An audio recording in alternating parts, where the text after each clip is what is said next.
Good, happy Saturday evening. It's Saturday, July 30th, 2022. I'm Riley King. Welcome to this Saturday evening edition of the Riley King Newscast, right here on the Riley King Network.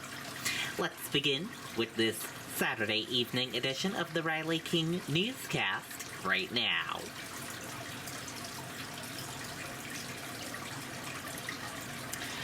First up, we begin with breaking news. Biden tests positive for COVID-19 again and will return to isolation. Let's take a listen to that video from CBS News.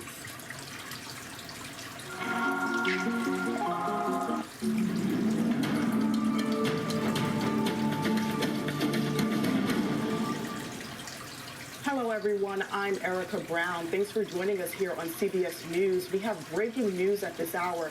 President Biden has again tested positive for COVID-19 and is back in isolation.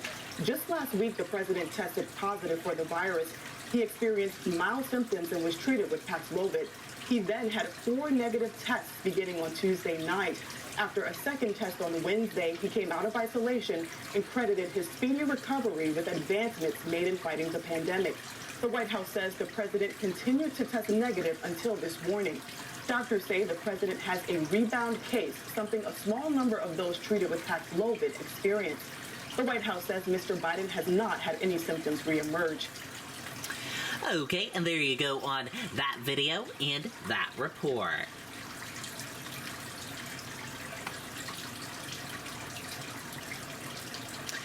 Concord man flees from police after threatening woman with a gun. Vincent Perry was arrested Saturday morning in Pennacook after running from police. Let's take a listen to that video from WMUR News 9. We're a community of over 19,000 doctors. We practiced at all top 20 U.S. hospitals. New this morning, a Concord man arrested after allegedly threatening a woman with a gun and then taking off from police. Concord police originally responded to Summer Street around 11 o'clock last night. Investigators say Vincent Perry threatened the woman with a gun, then fled toward High Street in Pennacook. Perry was found by police around 3:30 this morning.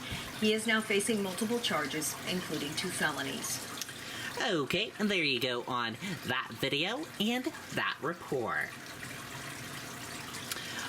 1 million Mega Millions tickets sold in New Hampshire. A 1 million Mega Millions ticket was sold in New Hampshire on Friday night's drawing. A customer at Market Basket on South Broadway in Salem purchased the ticket. The first 5 numbers of the ticket matched the winning numbers. A match 5 is worth a $1 million prize. Circle K in Tilton sold a 20,000 ticket. Someone at a Shaw's at Hampton won a 10,000 from a ticket. Friday's jackpot winner will receive an estimated $1.28 billion, the 3rd largest in history. The jackpot ticket was sold in Illinois.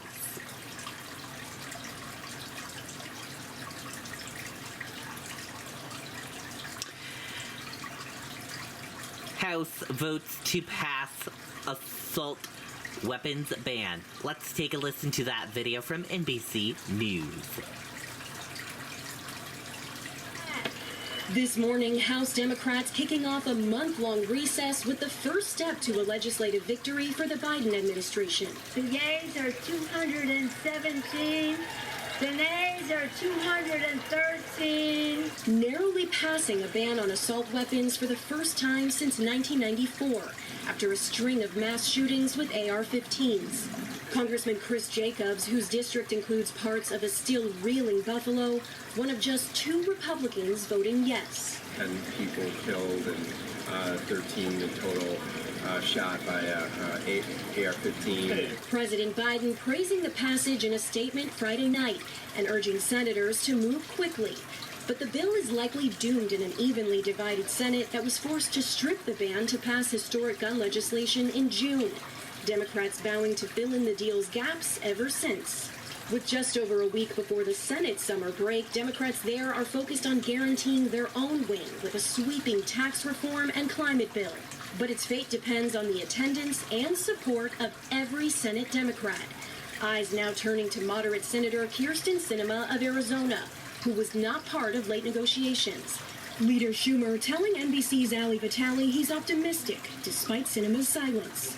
I've given every member a few days to read the bill. It's a 700-page bill, and we'll all be talking, and hopefully we'll have 50 votes.